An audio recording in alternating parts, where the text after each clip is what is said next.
At the most luxurious party in the city, where no one looks at those who don't belong, a young woman appears defying all the rules.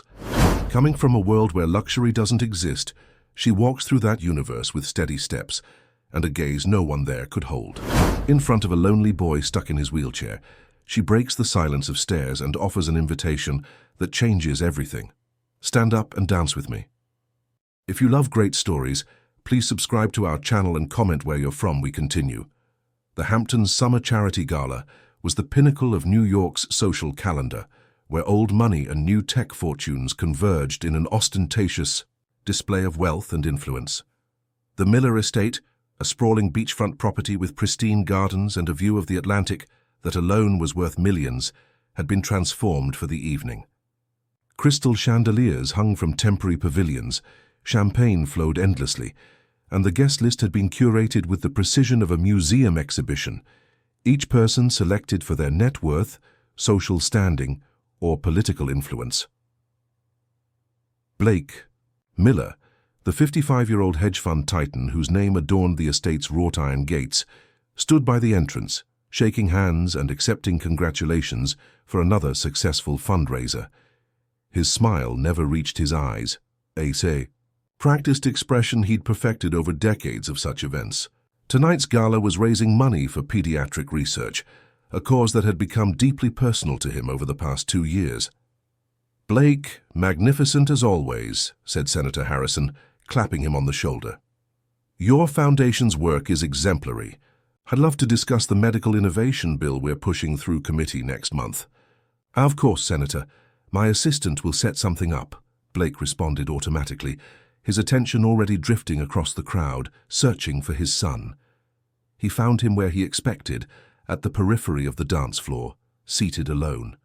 15-year-old Lucas Miller sat ramrod straight in his wheelchair, his handsome features arranged in what Blake recognized as forced neutrality. The metallic braces encasing his legs caught the light with each subtle movement, a glinting reminder of the accident that had shattered their lives. 2 years ago, Lucas had been a rising star in the junior ballet circuit, with a prestigious Juilliard scholarship practically guaranteed. Now he was struggling through physical therapy sessions that left him exhausted and frustrated, the dancing career he'd dreamed of since childhood relegated to a painful memory. Blake swallowed the familiar lump in his throat and started toward his son, but was intercepted by another donor wanting to discuss tax incentives. By the time he extricated himself, Lucas had wheeled himself further away, closer to the string quartet that was providing the evening's soundtrack. Across the room, Alexandra Miller, Blake's ex-wife and Lucas's mother, was deep in conversation with Dr. Winters, the head of pediatric rehabilitation at New York Presbyterian. Their divorce had been finalized just months after the accident, the strain of their shared grief proving too much for a marriage that had already been fracturing under the weight of Blake's workaholic tendencies.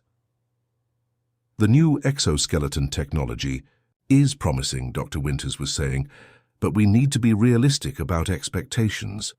Lucas's case is complex, and Alexandra cut him off with a wave of her perfectly manicured hand. "We're not discussing limitations tonight, Doctor. Blake is paying for results, not excuses." Outside the main gates, Olivia Hayes checked the address on her phone one more time, comparing it to the sprawling estate before her. At 26, she was significantly younger than most of the gala's attendees, and her simple blue dress, purchased second-hand, was a far cry from the designer gowns that glided across the grounds inside. Olivia took a deep breath, squared her shoulders, and approached the security checkpoint with a confidence she didn't entirely feel. "Good evening," she said, producing the invitation she'd received just hours earlier from one of her students' parents, a household staff member for a wealthy family who couldn't attend. The security guard scrutinized the invitation, then Olivia herself, before reluctantly waving her through. She hadn't come to socialize or network.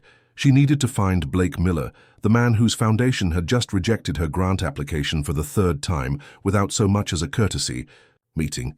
Her dance therapy program in Brooklyn was 3 weeks away from closing its doors permanently, and with it would go the only affordable option for dozens of children with physical disabilities to experience the transformative power of movement. As Olivia moved through the crowd, she felt the curious glances and barely concealed whispers. Her clothes, her hair, her entire being screamed outsider in this carefully curated environment. But she pressed forward, scanning faces for the man she'd only seen in Forbes profiles and charity press releases.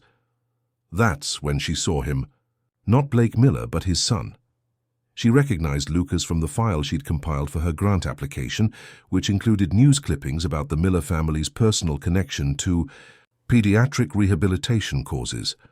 What struck her wasn't his wheelchair or the sophisticated braces supporting his legs, but the expression in his eyes as he watched the dancing couples. It was the same look she saw in her students when they first came to her program, a complex mixture of longing, resignation, and the faintest flicker of hope that refused to be extinguished. Olivia changed course, moving toward Lucas instead. As she approached, she noticed he was attempting to adjust himself in his chair, his hands gripping the armrests as he struggled to shift his weight. Something in his posture suggested he was trying to do more than just get comfortable. Without conscious thought, she found herself standing before him. "Hi," she said simply. Lucas looked up, startled. There was a moment of confusion as he tried to place her, to determine which of his parents' associates she might be. "Hello," he replied cautiously.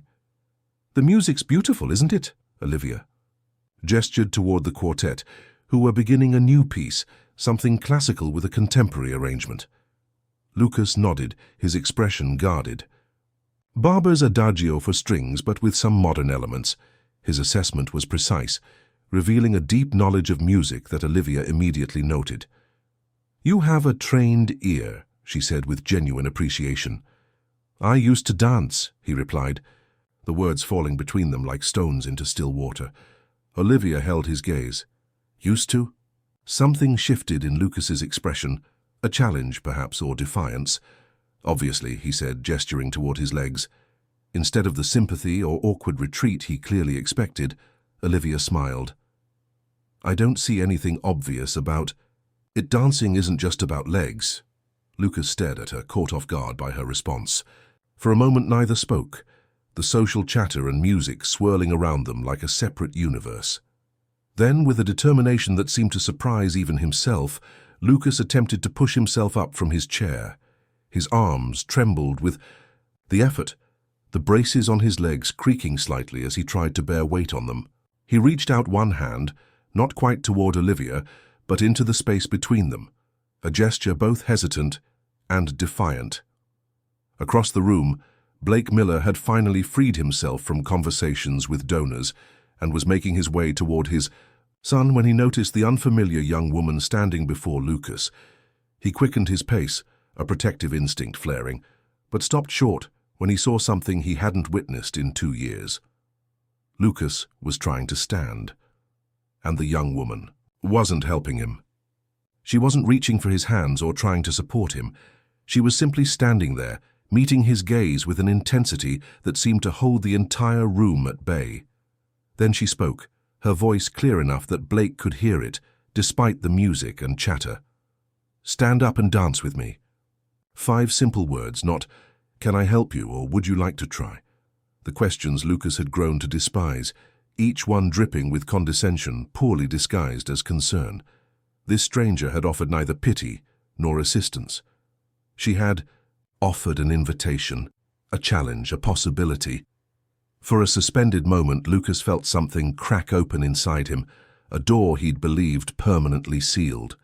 His muscles tensed as he pushed himself further upward, the titanium and carbon fiber braces on his legs bearing more of his weight than they had in months of physical therapy. Conversations around them began to falter as heads turned. The quartet continued playing, but even they sensed the shift in the atmosphere, their tempo unconsciously slowing as attention gravitated toward the unlikely pair. Alexandra Miller, still mid-conversation with Dr. Winters, noticed the spreading silence. First, she turned. Champagne flute poised mid-air and froze at the sight of her son attempting to stand. The glass slipped from her fingers, shattering on the marble floor, but she didn't seem to notice. "Stand up and dance with me," Olivia repeated, her voice soft but unwavering. Lucas felt sweat beading on his forehead from the exertion, but something in her eyes, not pity, not clinical assessment, but simple expectation, made it impossible to retreat. With a final push that sent pain shooting through his atrophied muscles, he rose to his full height, standing. The collective gasp was audible. Blake Miller stood transfixed, unable to move or speak, as his son, trembling but upright, took a halting step forward, then another. Olivia smiled, not the indulgent smile of a therapist marking progress on a chart, but the genuine smile of someone who had expected nothing less. She extended her hand, palm up, and waited. Lucas hesitated, aware of every eye in the room on him. The familiar fear of failure clawed at his throat, the memory of countless falls during therapy, of frustrated tears, and the crushing weight of diminished expectations. But something about this moment felt different. This wasn't a clinical exercise or a benchmark to be reached. This was a dance. And before the accident, dancing had been as natural to him as breathing. He took her hand. Olivia stepped closer, positioning herself not as a support but as a partner. "Follow the music," she whispered just for him. "Your body remembers." And somehow it did.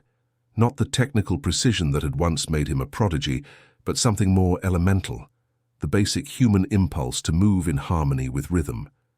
Lucas shifted his weight carefully, the braces creaking softly with each movement but holding. They weren't truly dancing, not in any formal sense. It was more a gentle swaying, a shared rhythm, but to everyone watching, and by now that was everyone. It might as well have been the most technical pas de deux ever performed on a professional stage. "Who is she?"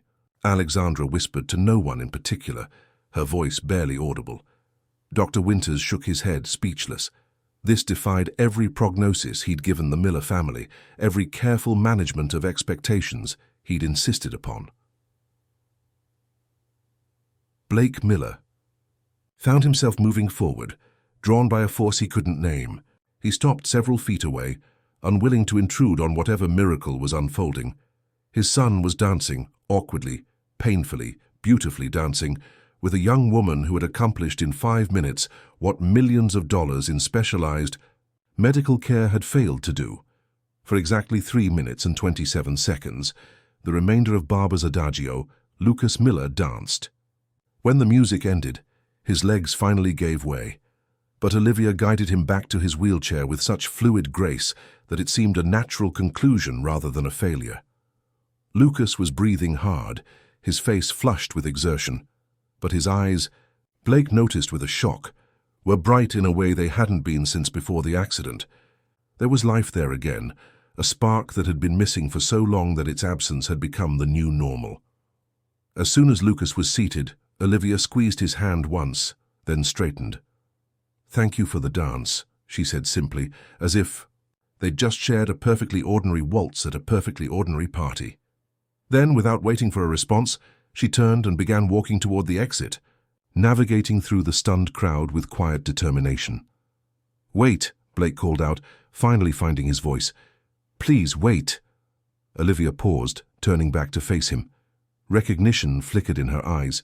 She'd found Blake Miller after all, though not in the way she'd planned. "Who are you?" he asked, a question that contained multitudes. "My name is Olivia Hayes," she replied, her chin lifting slightly. "I run the Brooklyn Movement Project. We offer dance therapy for children with physical disabilities." "And how did you—" Blake gestured helplessly toward Lucas, unable to formulate the question burning in his mind. "Get in here?" Olivia asked with a hint of challenge, "or help your son stand?" Blake flushed, but before he could respond, Lucas spoke up. "She didn't help me stand," he said, his voice stronger than it had been in months. "She asked me to dance." The distinction hung in the air, profound in its simplicity. Alexandra had made her way to Lucas's side, her hand resting protectively on his shoulder. "How did you know?" she demanded, the question directed at Olivia. "How did you know he could do that?" Olivia's expression softened. "I didn't know, but I also didn't know he couldn't." The string quartet, sensing the tension, began playing. Again, something light and unobtrusive. Around them, conversations gradually resumed, though many eyes still darted toward the Miller family and the mysterious young woman in the simple blue dress. "I'd like to speak with you," Blake said, his tone making it clear this wasn't a request. Privately, Olivia hesitated, glancing at Lucas, who was watching her with an expression that mingled gratitude with something like fear that whatever had just happened would be analyzed, medicalized, and ultimately diminished. "I have a better idea," she said, reaching into her small purse and extracting a business card. She handed it to Blake. "Come to our studio tomorrow. Bring Lucas if he wants to come. See what we do." Blake stared at the card. Simple white stock with black lettering, no glossy finish or embossed logo. Brooklyn Movement Project. Olivia Hayes, founder and director. An address in Williamsburg. A phone number. "I've applied for funding from your foundation 3 times, Mr. Miller," Olivia added, her voice calm but direct. 3 rejection letters, not even a courtesy meeting. Meanwhile, we're about to lose our space because the building's been sold to developers who have other plans. Blake's expression tightened. He received hundreds of funding requests each month.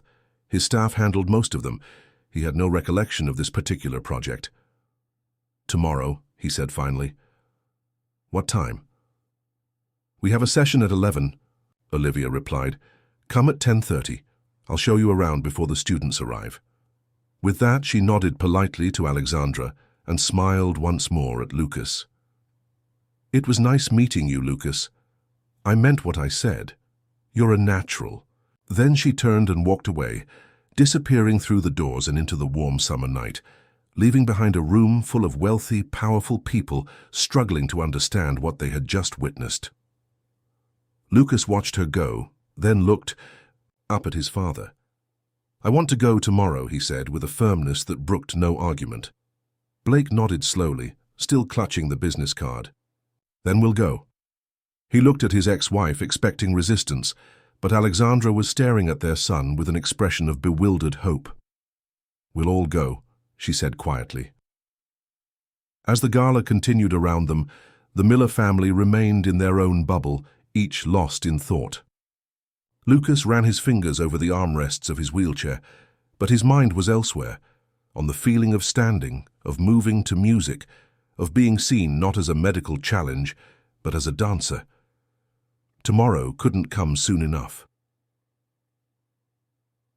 Olivia Hayes arrived at the studio at 7 the next morning, 3.5 hours before the Millers were scheduled to appear. The early summer sunlight streamed through the large industrial windows, catching dust motes in golden beams that illuminated the worn but well-maintained wooden floor. The space had once been part of a textile factory, its high ceilings and open layout, now serving a purpose its original builders could never have imagined.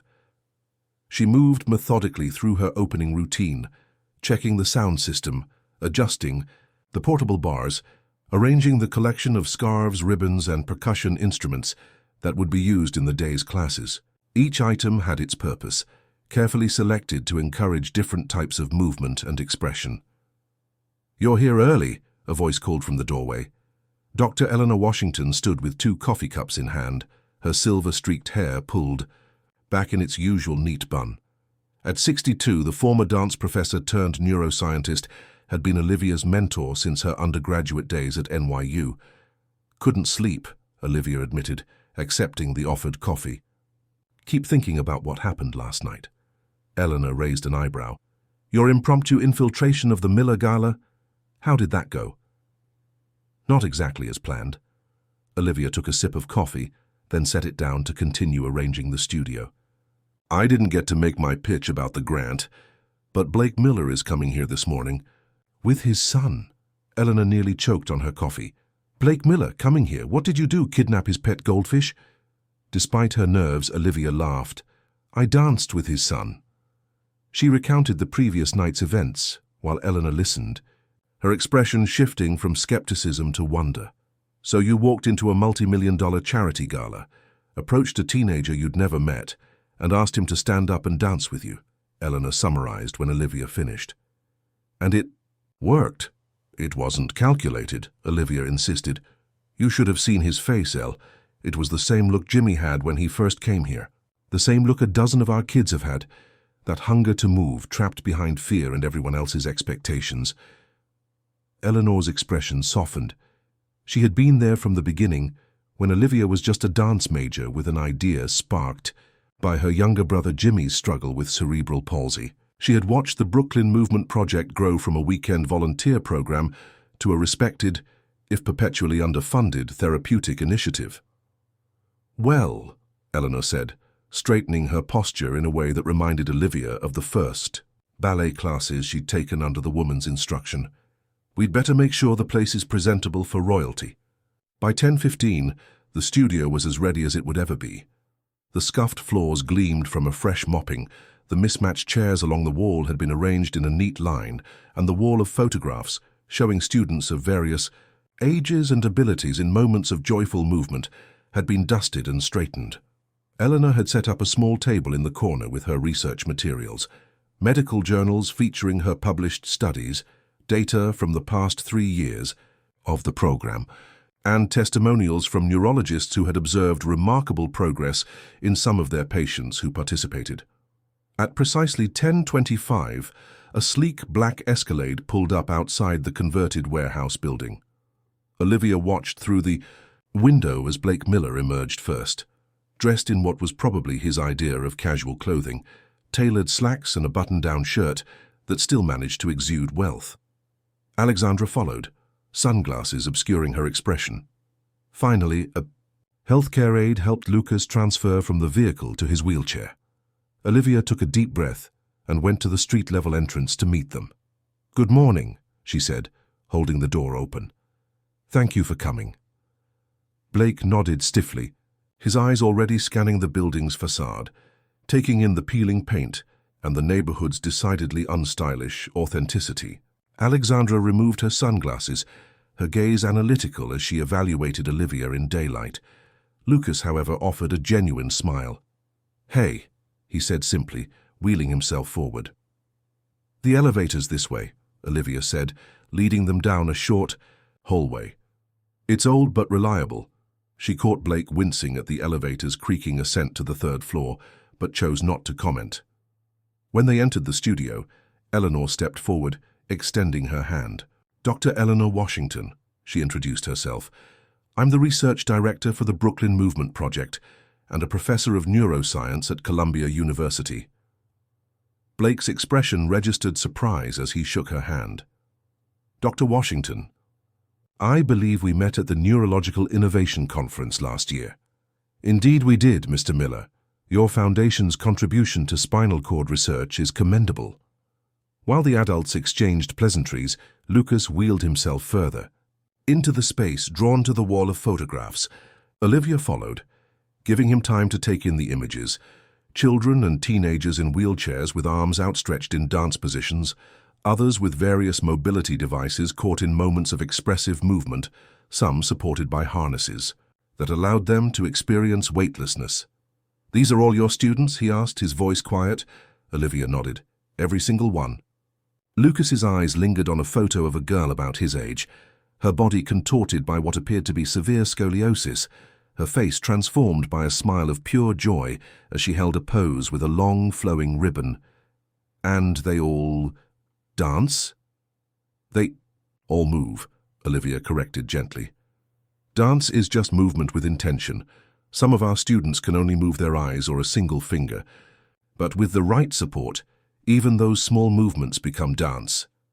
Alexandra had joined them, her critical gaze softening as she looked at the photographs. "How long have you been running this program?" she asked. 5 years officially," Olivia replied. "Though it started informally when I was still in college. My brother Jimmy has cerebral palsy. His doctors focused so much on what he couldn't do that they missed what he could. I started dancing with him in our living room, and it just grew from there." "And where is your brother now?" Alexandra asked. A smile touched Olivia's lips. "He's a sophomore at Fordham, still dances with us when he's not buried in engineering textbooks."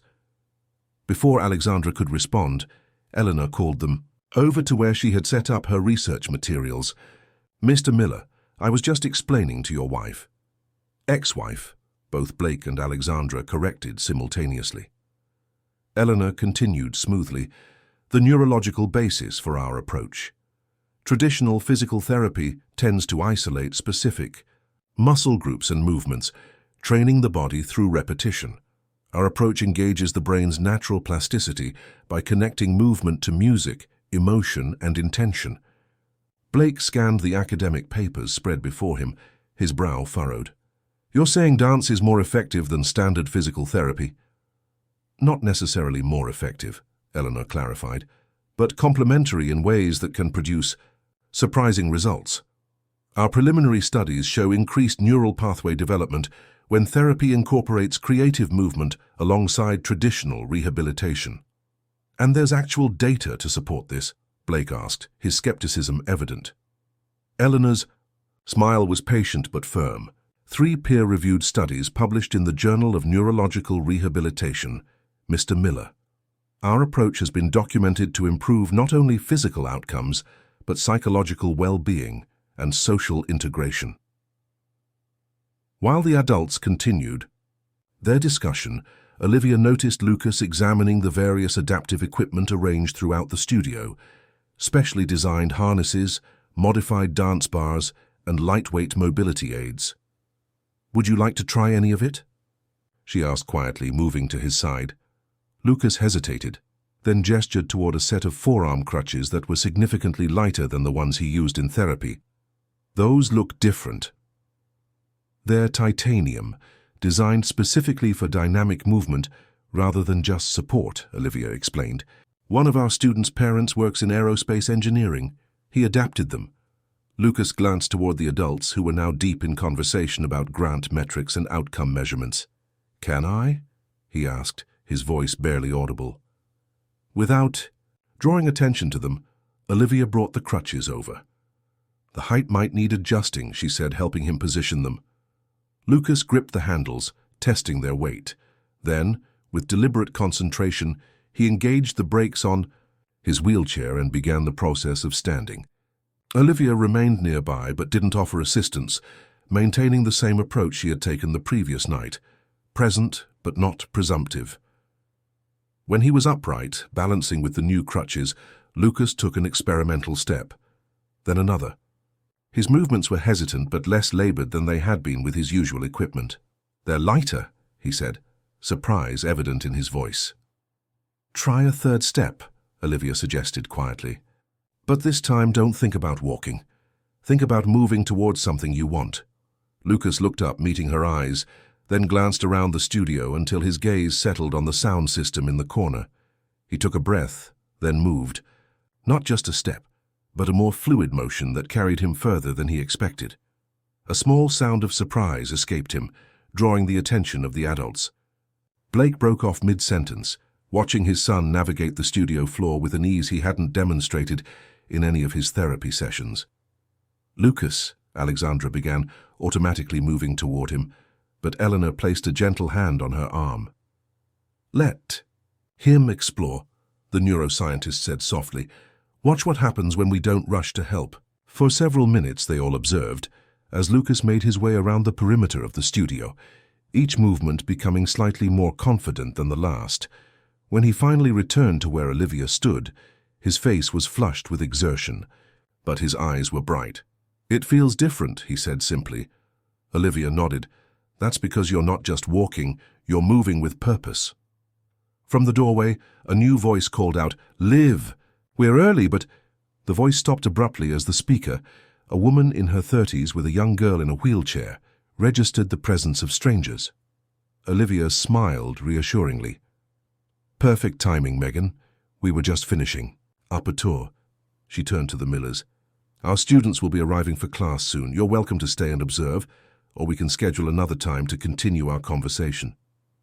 Blake looked at his son, who was still standing with the support of the lightweight crutches, a question in his eyes. I want to stay, Lucas said firmly. Blake nodded, then turned to Olivia with an expression that had shifted from skepticism to something more complex.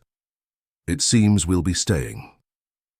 Within 30 minutes, the studio had transformed from a quiet, ordered space into a vibrant hub of activity. 8 students between the ages of 10 and 17 had arrived, each with their own unique physical challenges and mobility aids. Parents and caregivers had retreated to an adjoining room where they could observe through a large window, and Blake and Alexandra had joined them, sitting somewhat stiffly on folding chairs. Lucas, however, remained in the studio, positioned at the edge of the circle that Olivia had formed with the students.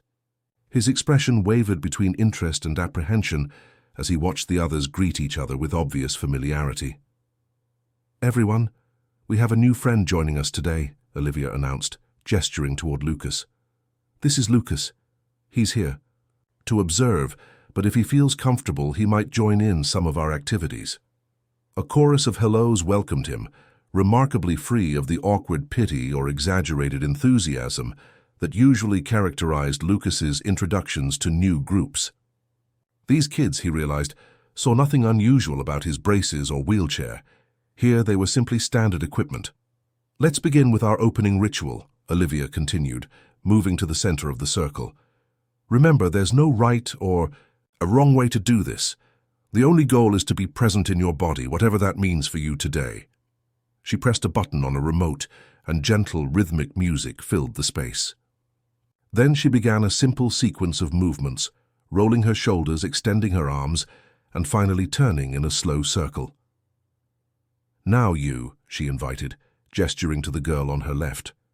The girl, who had a pronounced tremor in her right arm, incorporated the shaking into her movement, transforming what might be seen as a limitation into an expressive flutter that rippled up to her shoulder and across her torso. She finished with a proud smile and gestured to the next student.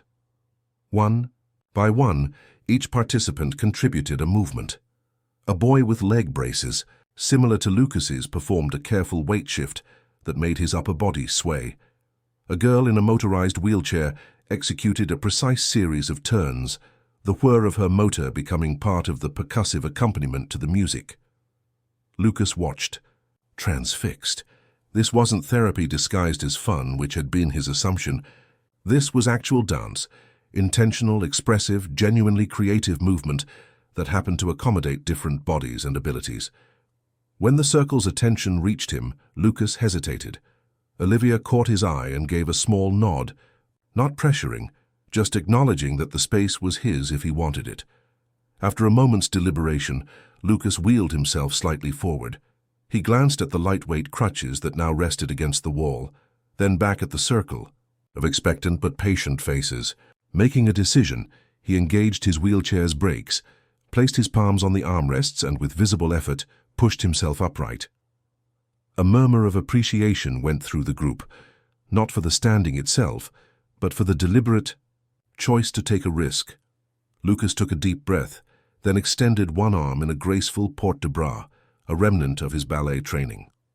As he completed the movement, he allowed his weight to shift slightly, creating a controlled lean that would have been impossible before the accident, but now, with the support of his braces, became a subtle but distinct choreographic choice. Through the observation window, Blake Miller found himself holding his breath. Beside him, Alexandra gripped the edge of her chair, her knuckles white. "He used to do that all the time," she whispered, her voice thick. "That arm movement. It was part of his warm-up routine before every performance."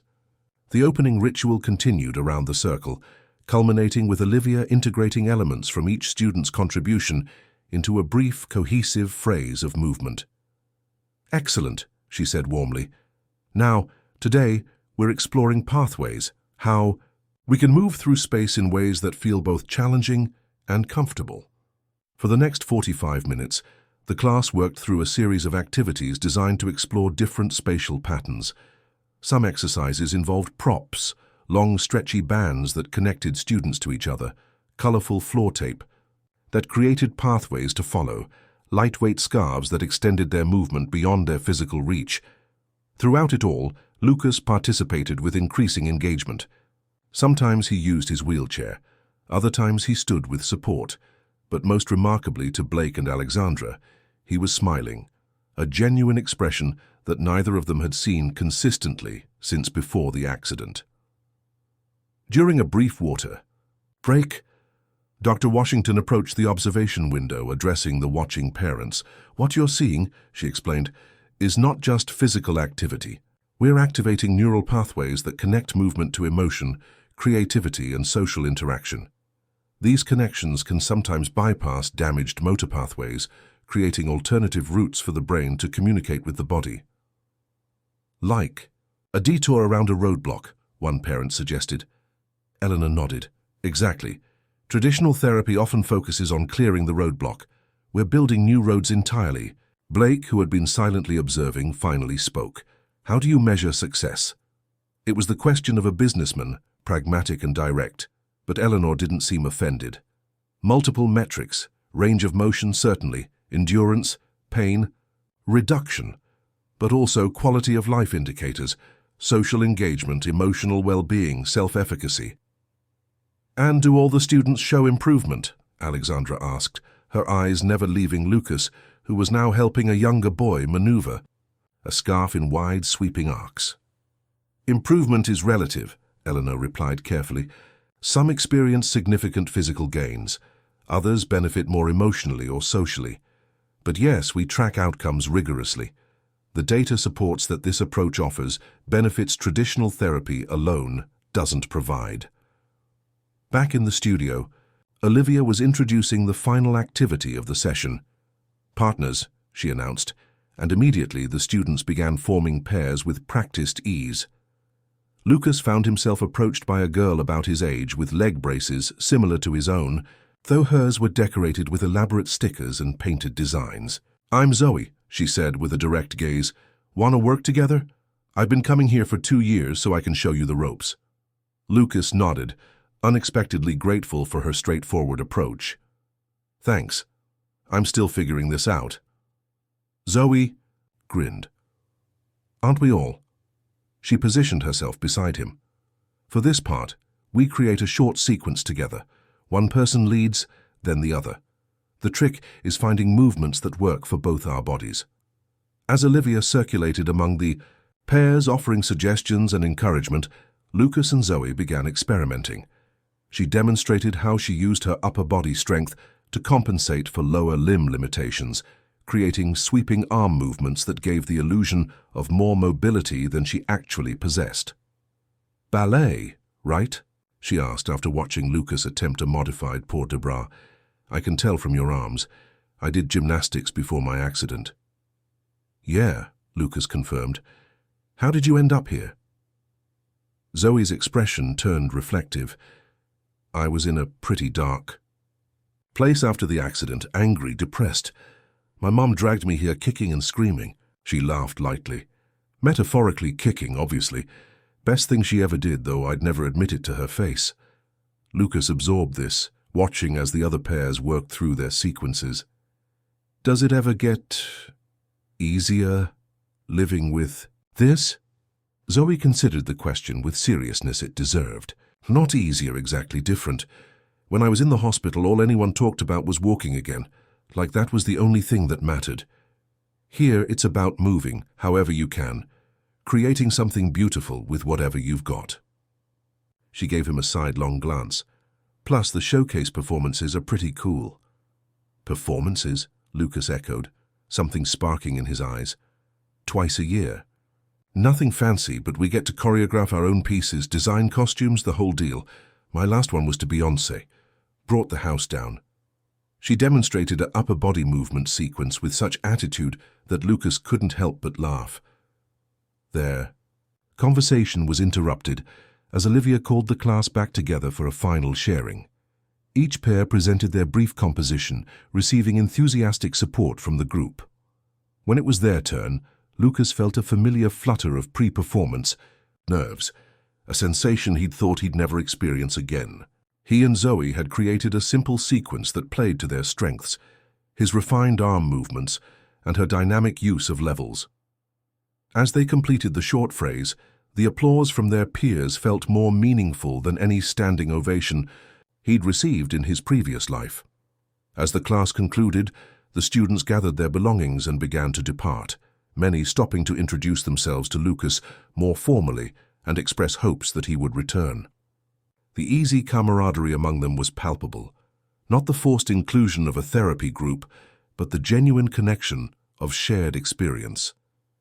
In the observation room, Blake had been engaged in quiet conversation with Dr. Washington for much of the session, periodically making notes on his phone. Alexandra had remained focused on Lucas, her expression cycling through worry, surprise, and finally, a cautious hope. When Olivia joined them after seeing off the last of the regular students, Blake stood to greet her. "Ms. Hayes, I'd like to discuss your grant application." Olivia straightened, shifting into what Lucas recognized as her professional stance. "Of course, Mr. Miller. I've prepared updated projections and outcome data since our last submission." Blake waved this away. "That won't be necessary. I've seen enough today to make a decision." Alexandra tensed beside him, and Lucas, who had wheeled himself into the observation room, felt his stomach drop. He recognized his father's business tone, decisive, final, brooking no argument. "Dad," he began, but Blake continued. "Your methods are unorthodox, Ms. Hayes. You lack the facilities, equipment, and frankly, the professional credentials that we typically require for our medical initiative grants." Olivia's expression remained composed, though a muscle tightened in her jaw. "I understand our program doesn't fit neatly into traditional categories, Mr. Miller, but our results are remarkable," Blake finished, surprising everyone. "Dr. Washington has shown me the data, and more importantly, I've seen with my own eyes what happened here today." He glanced at Lucas, who was watching the exchange with cautious hope. "The Miller Foundation would like to fully fund your program for the next 3 years, with an option to renew based on continued results." Olivia blinked, momentarily speechless. "That's extremely generous, Mr. Miller, but you're about to lose your space," Blake continued. "Yes, I looked into the situation after our meeting last night. The building has been purchased by Vertex Development. They plan to convert it to luxury condominiums." "Yes," Olivia confirmed, her expression darkening. "We have 30 days to vacate. We've been searching for an alternative location, but affordable space in this area is virtually non-existent." Blake's smile was thin but genuine. "As it happens, I own a controlling interest in Vertex Development. I think we can find a solution that works for everyone." For the first time since they'd met her, Olivia appeared genuinely flustered.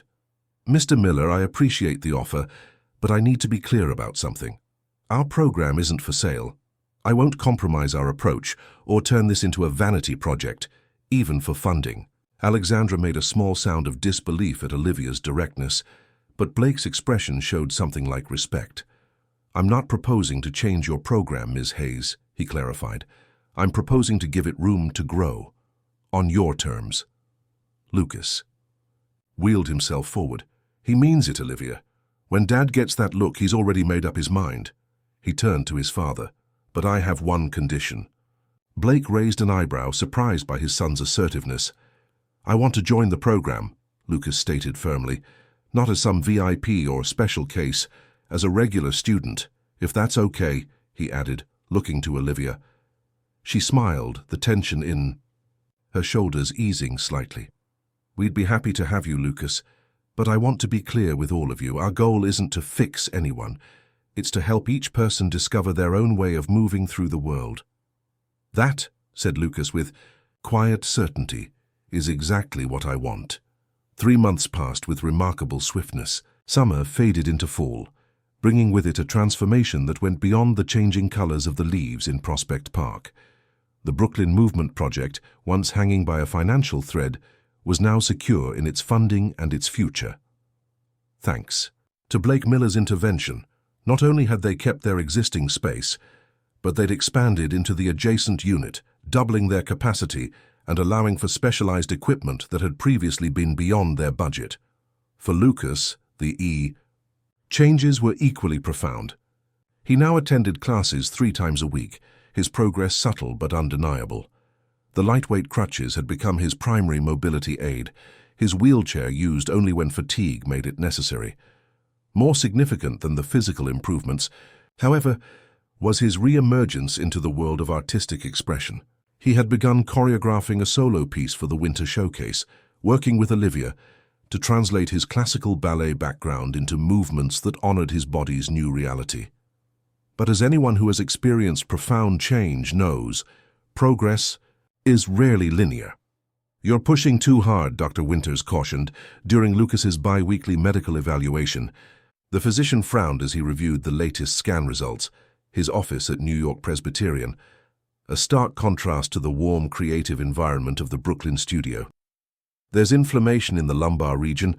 Have you been experiencing increased pain?" Lucas, seated on the examination table, exchanged a glance with his mother. Alexandra's expression made it clear that honesty was the only acceptable option. "Some," he admitted reluctantly, "but it's manageable. I've been careful with the exercises you prescribed."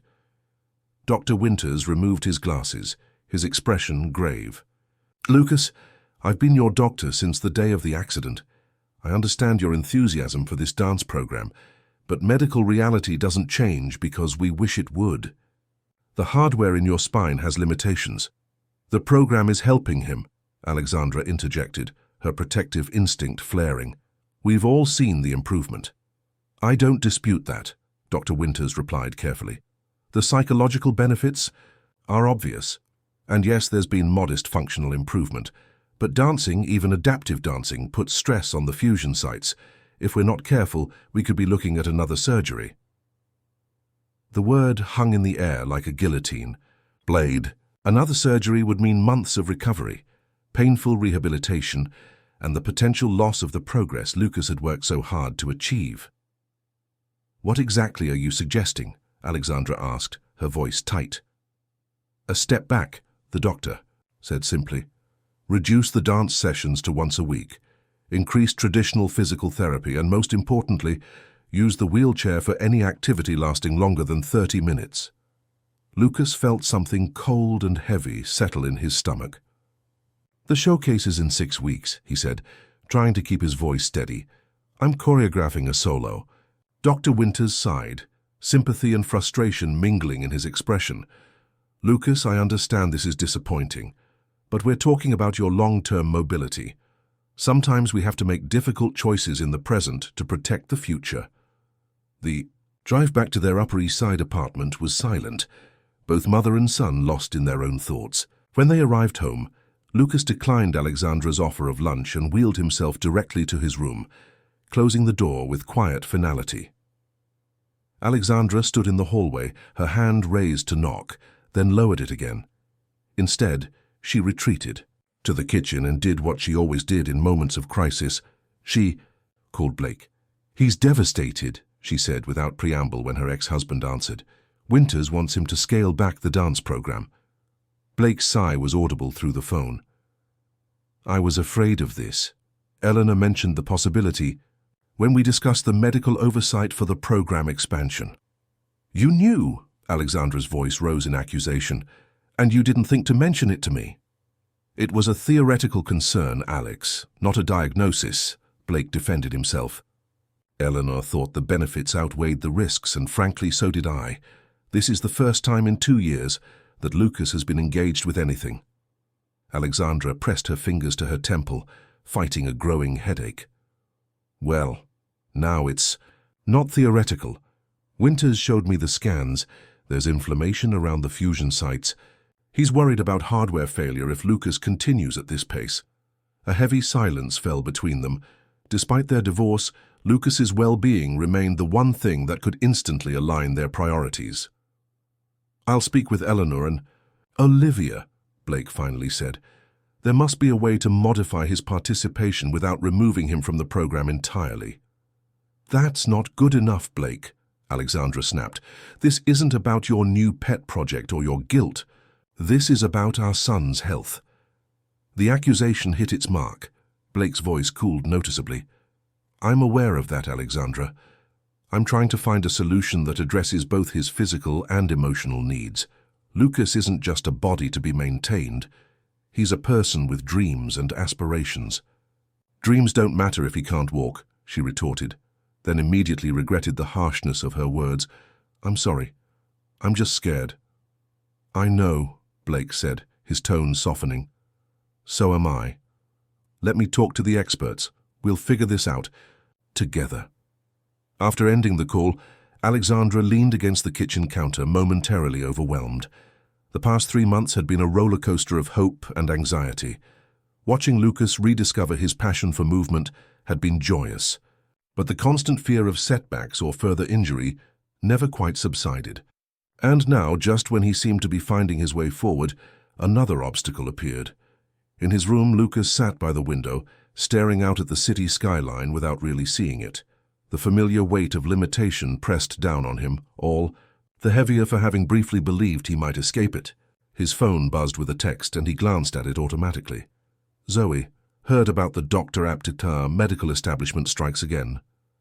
Despite himself, Lucas smiled slightly. Zoe had become a close friend over the past months, her irreverent humor and unflinching honesty a constant source of support. Lucas pretty much wants me to dial everything back, use the chair more.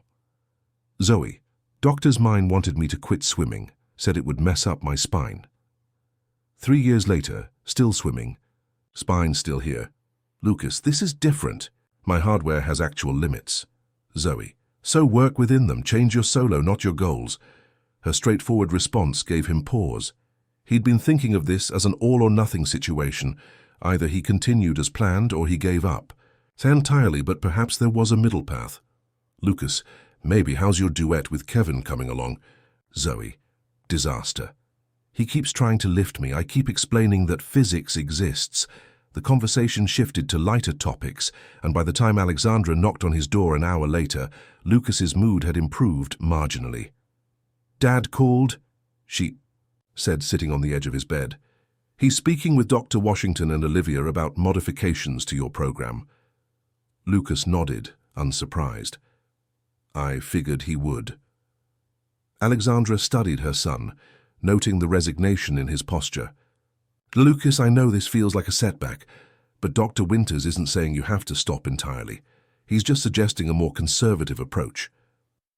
I know what he's suggesting, Mom, Lucas replied, an edge of frustration in his voice. And I understand why. But you don't get it. The showcase isn't just some recital. It's the first time since the accident that I've felt like an artist again, not just a patient. Alexandra reached for his hand, her expression softening. I do get it, sweetheart. More than you know. Before I met your father, before law school and everything else, I was a musician. Violin. Not professionally, but it was everything to me. Lucas looked up in surprise. His mother rarely spoke about her life before becoming Mrs. Blake Miller and subsequently Alexandra Winters, respected corporate attorney. What happened? He asked. A sad smile touched her lips. Life? Choices? I convinced myself that practical concerns were more important than passion. She squeezed his hand. I don't want that for you, but I also need you to be well. The vulnerability in her admission shifted something in Lucas. He'd been so focused on his own journey that he'd rarely considered his parents' perspectives beyond their roles in his rehabilitation. I'll talk to Olivia, he said finally. See if we can modify my solo to put less stress on my spine. Maybe use the chair as part of the choreography instead of trying to avoid it. Relief washed over Alexandra's features. That sounds like a thoughtful compromise. The next morning, Blake arrived to drive Lucas to the Brooklyn studio for a special meeting with Olivia and Dr. Washington. The tension between his parents was palpable but contained, their truce for his benefit both appreciated and slightly suffocating. At the studio, they found Olivia and Eleanor waiting, along with an unexpected third person, Dr. Michael Chen, a renowned orthopedic surgeon who specialized in spinal injuries. Dr. Chen has been consulting with our program on adaptive techniques for various physical conditions, Eleanor explained after introductions were made. When Blake called about your situation, I asked if he would review your case. Dr. Chen's approach was refreshingly straightforward.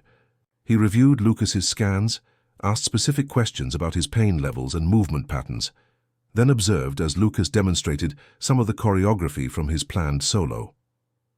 The inflammation is real, he confirmed, when they all sat down to discuss options.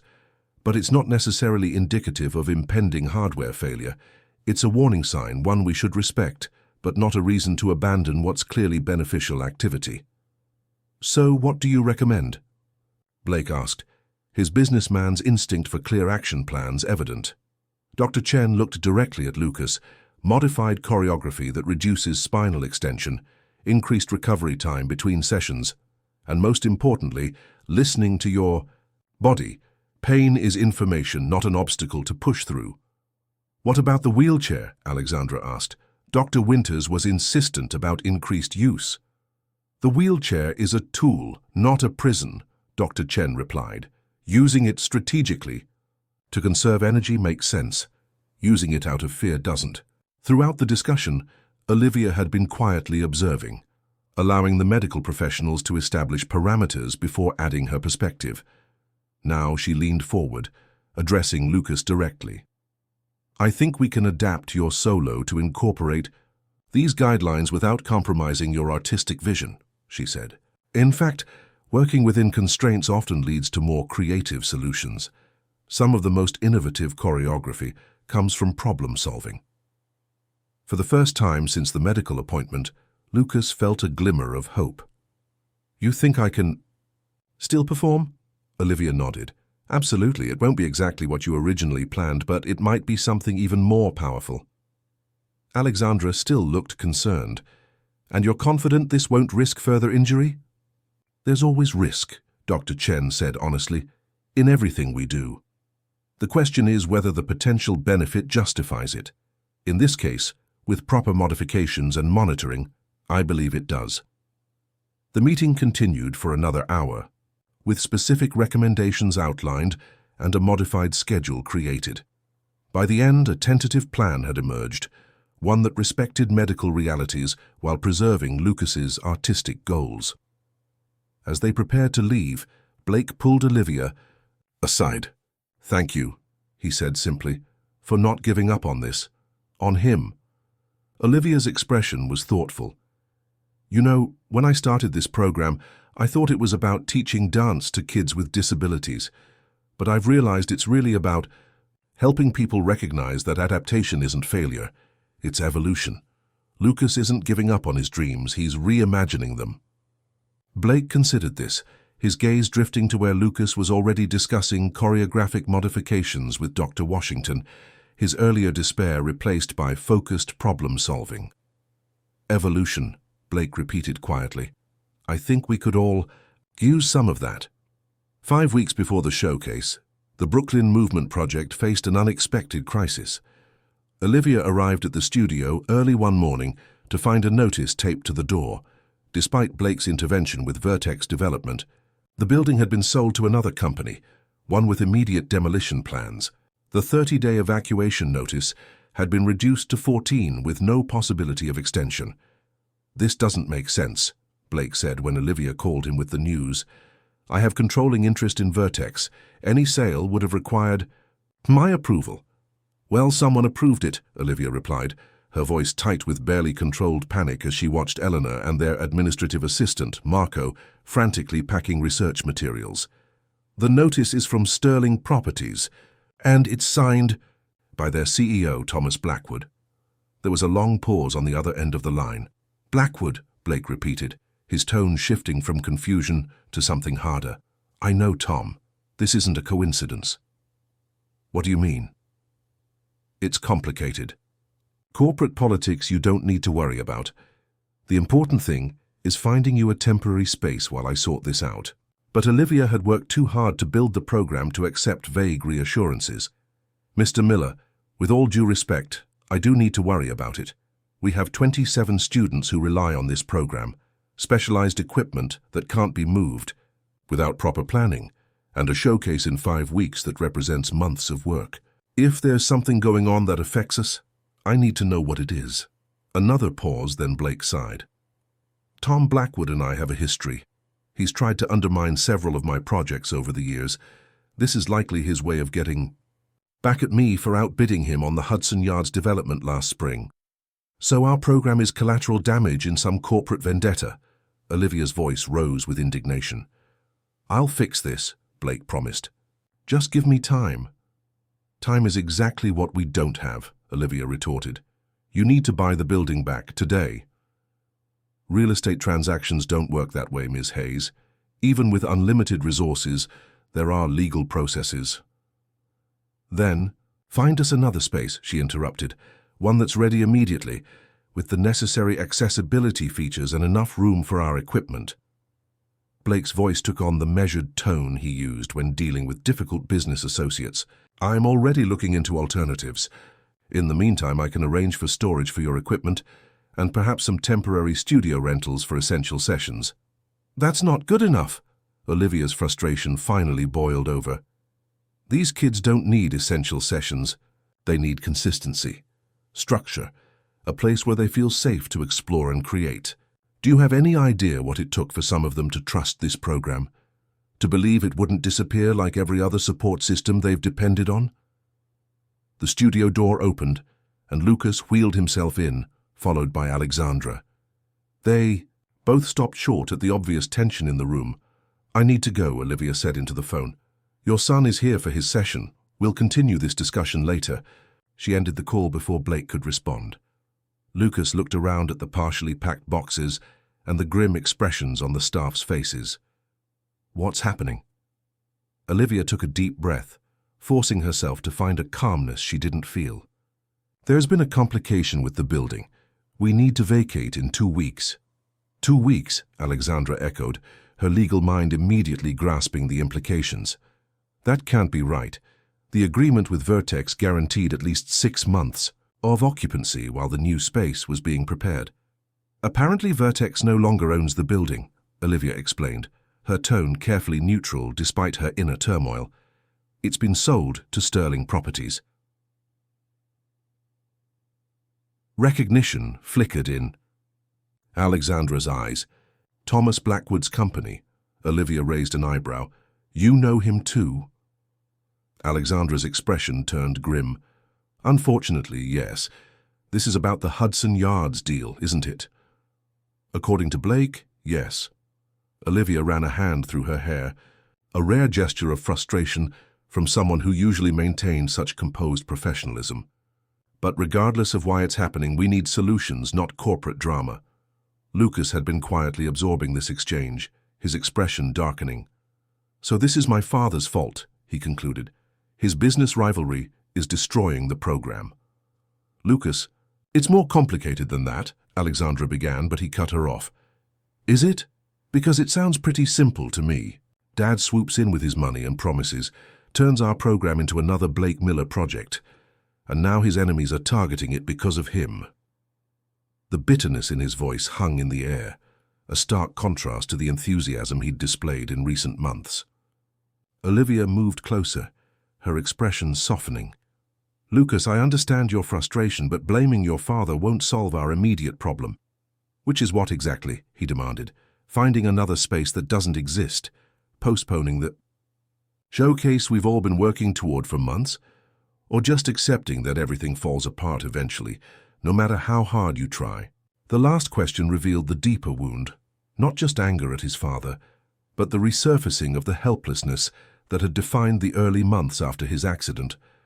Olivia recognized it immediately, having seen similar responses in other students when faced with setbacks.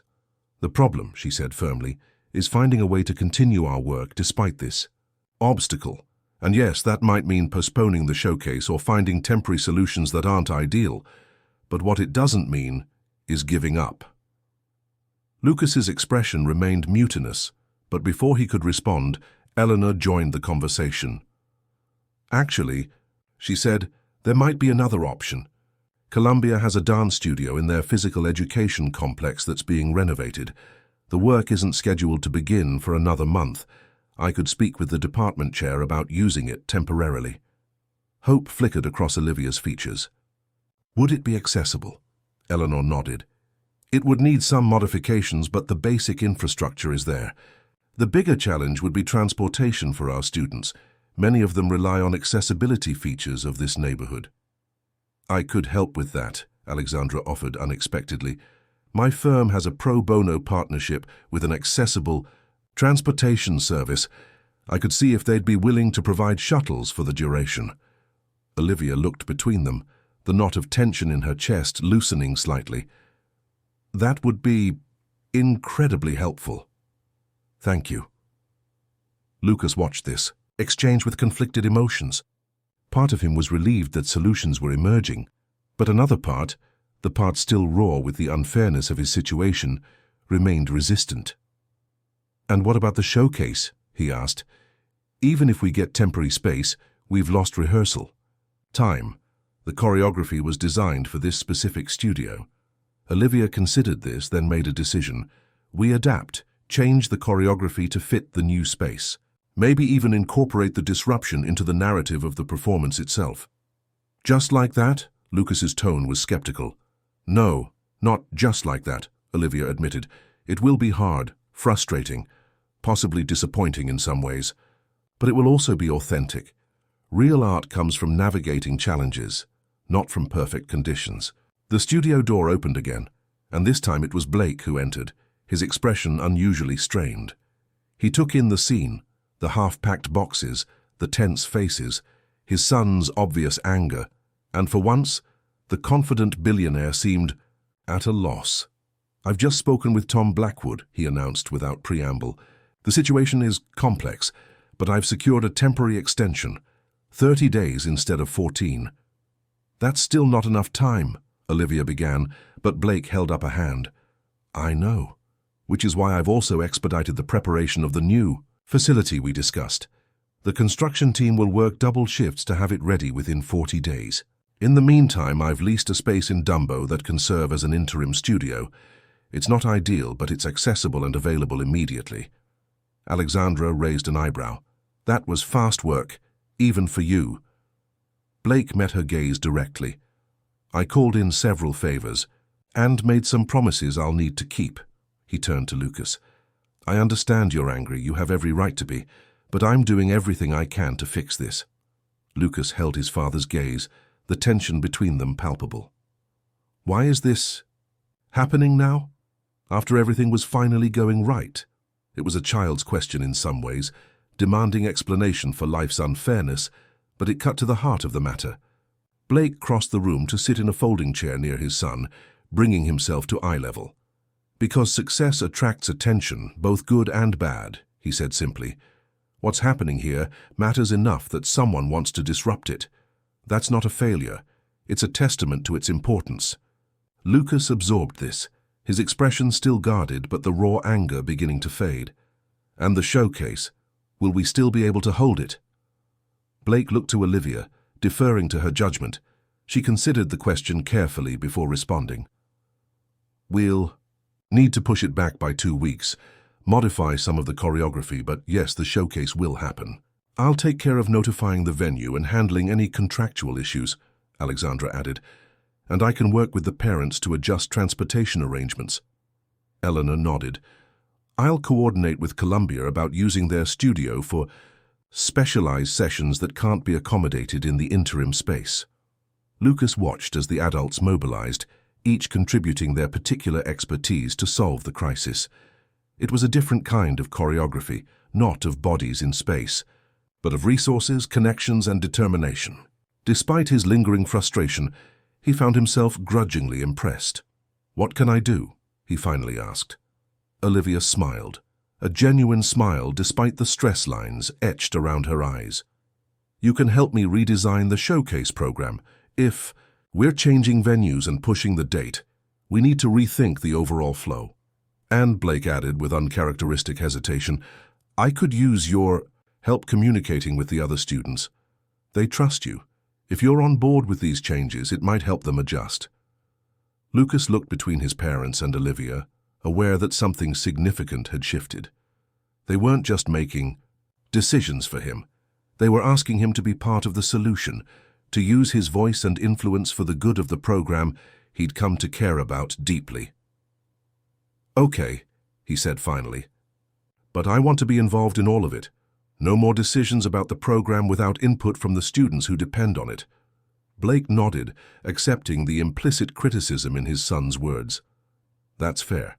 More than fair." As the conversation turned to logistics, transportation schedules, equipment inventory, communication plans, Lucas found his initial rage giving way to a different emotion. Not acceptance exactly, but a kind of focused resolve.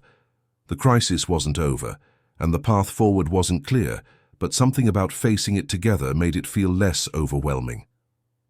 Later that evening, as they were preparing to leave the studio, Lucas found himself alone with Olivia for a moment. She was sorting through music files on her laptop, planning modified rehearsal schedules for the transitional period. "How do you do it?" he asked suddenly. She looked up, her expression questioning.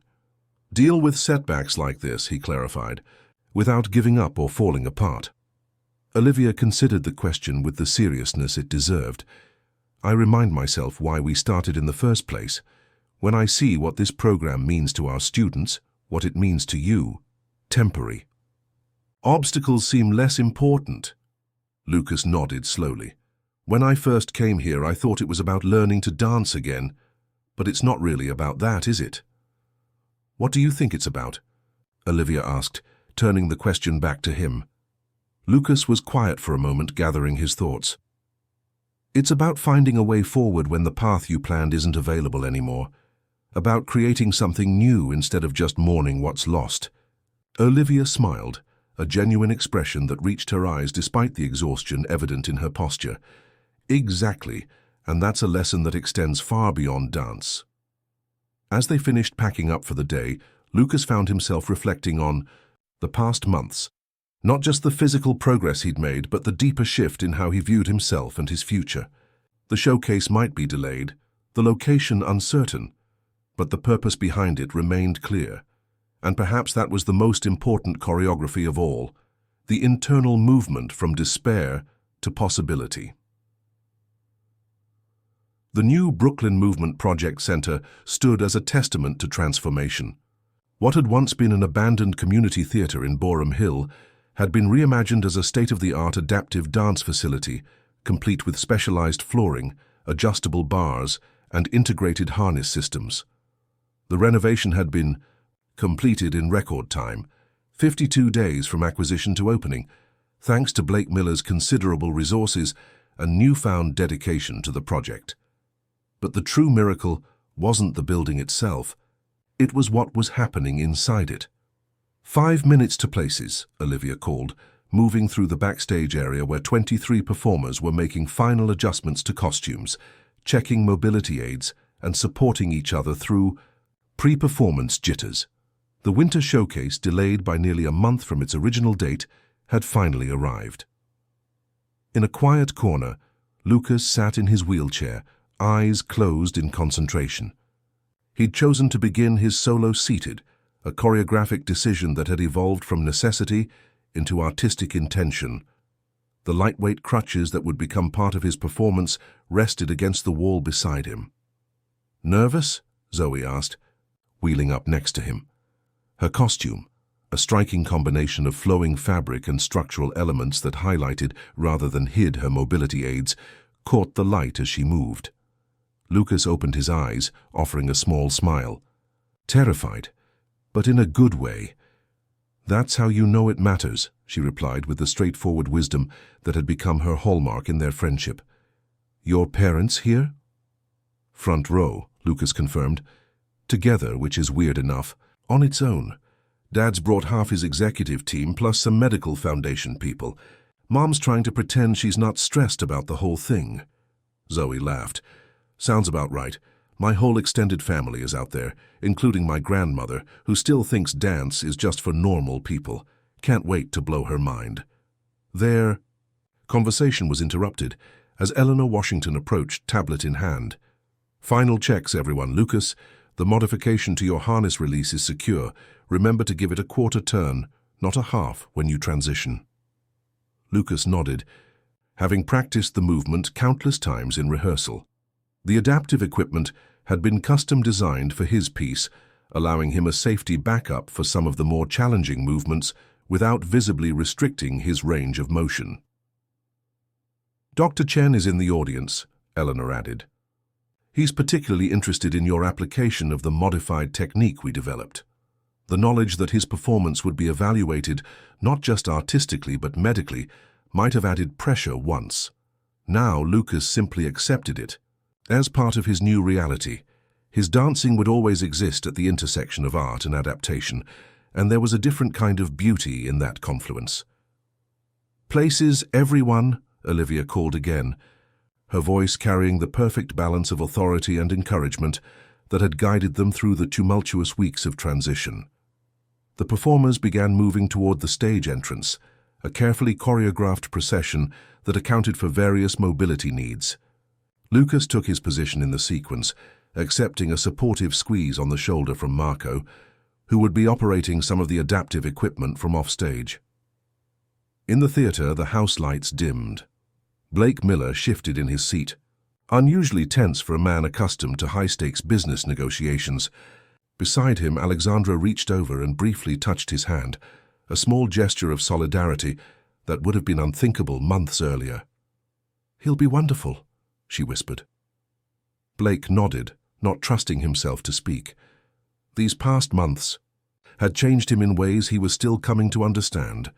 His relationship with Lucas had deepened beyond the careful distance that had characterized their interactions since the accident.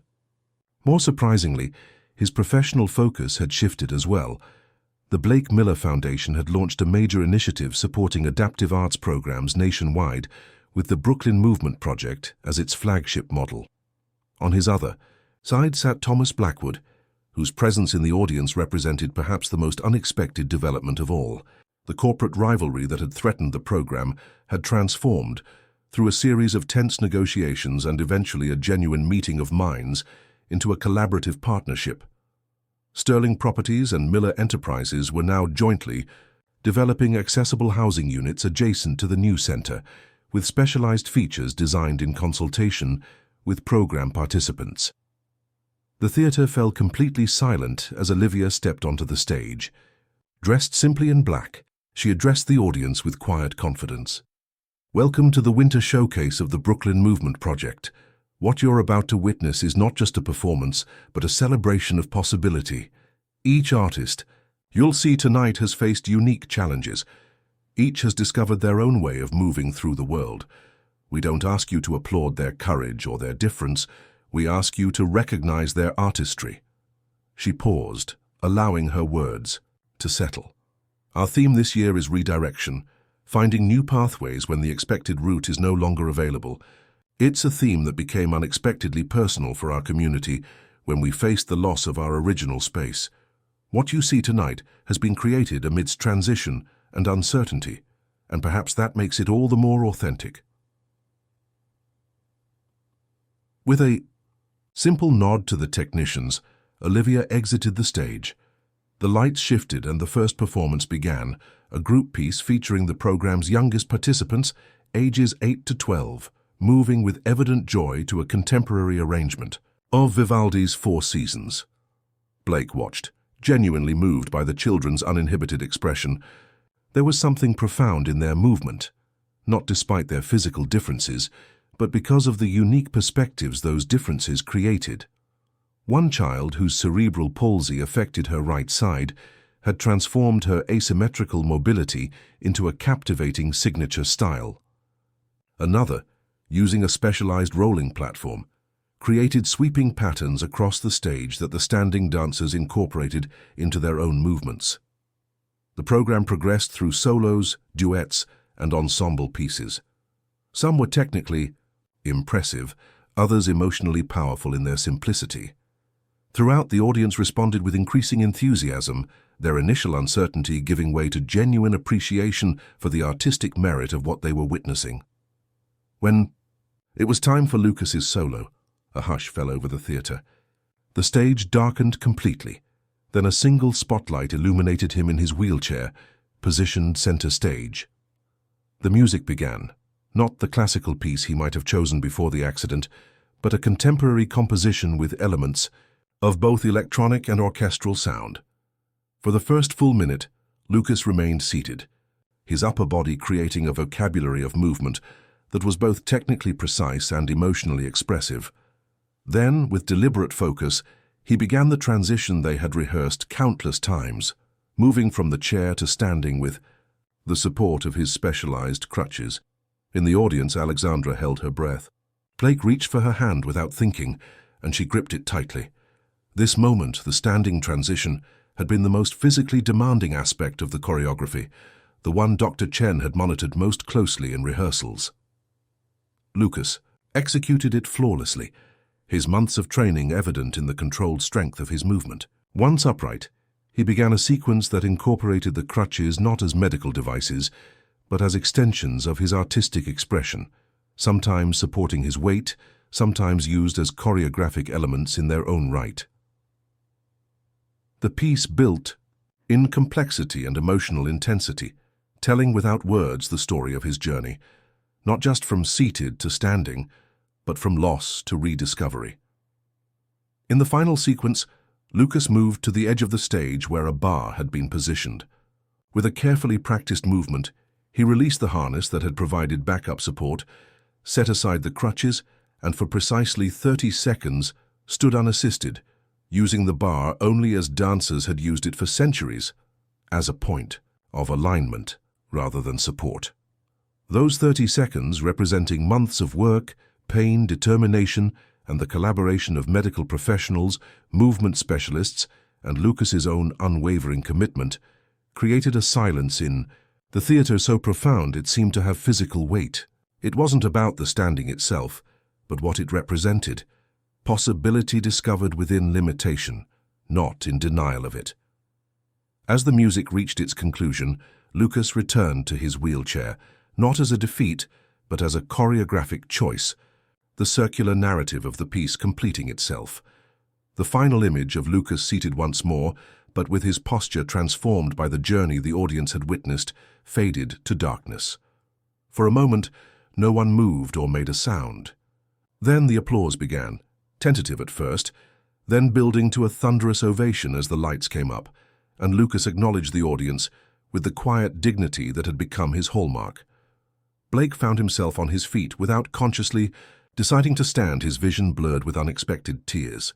Beside him, Alexandra was openly weeping, her professional composure abandoned in the face of her son's achievement. Even Thomas Blackwood was applauding with genuine enthusiasm, his earlier corporate calculations seemingly forgotten. The remainder of the showcase unfolded with a heightened energy, culminating in a final ensemble piece that brought all 23 performers back to the stage. As they took their bows, Olivia joined them, clearly moved by the audience's response but quickly redirecting the attention to her students. At the reception that followed, the lobby of the new center buzzed with conversation as performers mingled with audience members. Lucas found himself surrounded by a steady stream of well-wishers, including several of his father's business associates who seemed genuinely interested in the program beyond its connection to the Miller family. "Lucas," a voice called, and he turned to find Dr. Chen approaching, accompanied by a woman he didn't recognize. "Remarkable performance. I'd like you to meet Dr. Kaplan from the National Institute for Adaptive Movement. She's very interested in the techniques we've been developing." Lucas engaged in the conversation with growing confidence, explaining aspects of his training and the collaborative process that had shaped his choreography. It was a far cry from the withdrawn teenager who had attended the Hamptons Gala 7 months earlier. Across the room, Blake stood with Alexandra, both watching their son with matching expressions of pride. "He's going to be okay," Alexandra said softly. "Not the same as before, but okay." Blake nodded. "Better than okay, he's found his path, different from what we expected, but his own." "Speaking of paths," Alexandra began, her tone shifting to something more personal, "I've been thinking about what comes next. For me, I've been offered a partnership at Westlake and Schmidt." Blake raised an eyebrow. "The firm that specializes in disability rights law, that's a change of direction." She smiled slightly. "Apparently, I've developed something of a reputation for my pro bono work with the transportation service. And it feels he's right. More right than corporate law has felt in a long time." Before Blake could respond, they were joined by Olivia and Eleanor, both flushed with the success of the evening. "Mr. Miller, Miss Winters," Eleanor greeted them formally, though the rigid professional boundaries had softened considerably over the months of collaboration. I wanted to share some exciting news. Columbia has approved our joint research proposal, full funding for a 3-year study on the neurological impacts of adaptive dance. That's wonderful, Alexandra replied warmly. And please, after everything we've been through, I think you can call me Alexandra. Olivia smiled, then turned to Blake. There's someone I'd like you both to meet. My brother Jimmy is here tonight. He's the reason all of this started. She led them to a young man in his early 20s whose cerebral palsy affected his movement, but clearly not his intellect or spirit. Jimmy Hayes had the same direct gaze as his sister, and he didn't hesitate to engage the Millers in conversation about the program and its impact. Olivia told me about how you met Lucas, he said, his speech deliberate but clear. About what you said to him that first night. Olivia looked momentarily embarrassed. Jimmy... No, it's important, her brother insisted, because that's what she said to me 2 years ago, when everyone else was focused on what I couldn't, to stand up and dance with me. Not as a command, but as an invitation, to be seen as more than my limitations. There was a brief pause as his words registered. Then Lucas joined them, having extricated himself from his earlier conversation. It changes everything, he agreed, meeting Jimmy's eyes with immediate understanding. Being invited instead of assisted. Exactly, Jimmy nodded. Though I have to admit, I was a lot less graceful about it than you were tonight. Knocked over a lamp and nearly took out our coffee table the first time we tried dancing in the living room. The shared laughter that followed had a healing quality to it, not erasing the challenges each of them faced, but placing those challenges in a context of connection rather than isolation.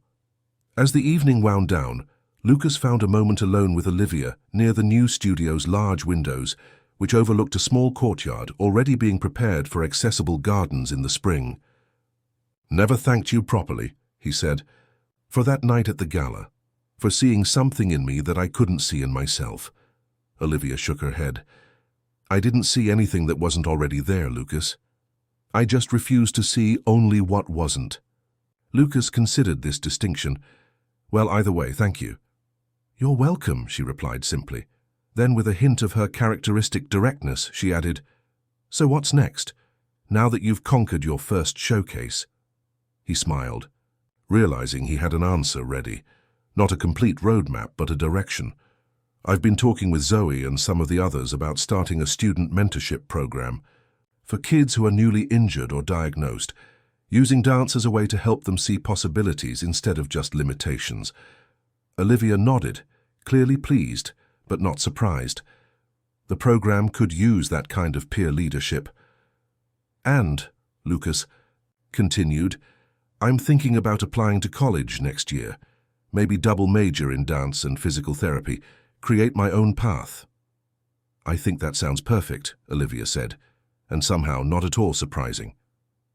As they rejoined the others, Lucas caught sight of his parents speaking with Dr. Washington about future expansions of the program.